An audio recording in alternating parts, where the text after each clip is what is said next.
Mix by प्रेमी recording studio खैरा जमुई।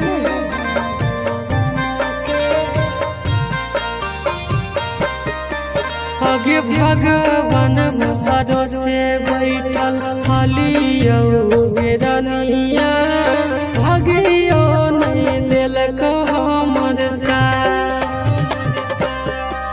आगे मंदिर में मंगलियो हम पूजा करलियो किस्मत भी मारी दिलक अरे घर परिवारवा बैरी होलो रे जनुआ बैरी होलो गौआ समाज। अरे होले ने प्यार पूरा कृष्ण भगवान के कैसे पूरा होते हमर आज।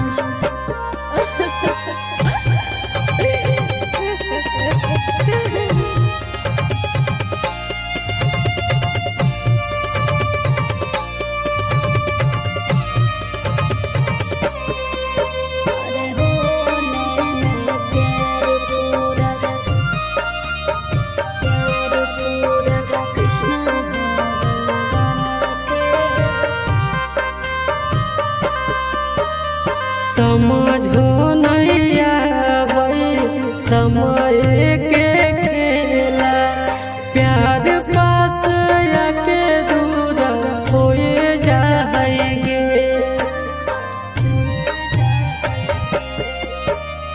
दुनिया में दुश्मन भरल सच्चा प्यार के करो ना कबो मिल पाबो है रे।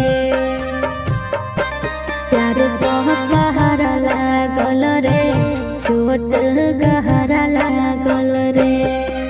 अरे अपन अपन प्यार सबके रे जनुआ रहो के बहुते नुनाज।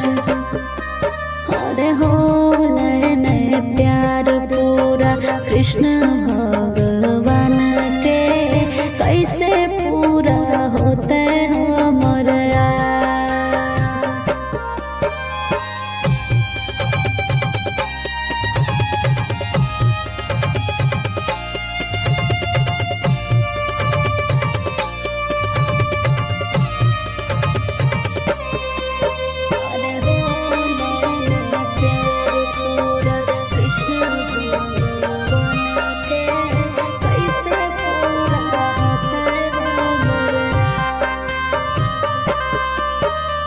खून के एक एक कतरा सही जन पुकारो धड़कन छोड़ देवो कहो दिल लगे।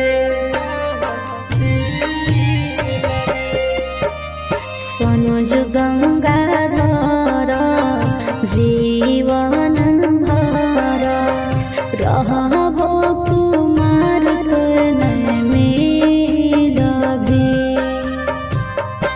भले जान जई तोरे प्यार न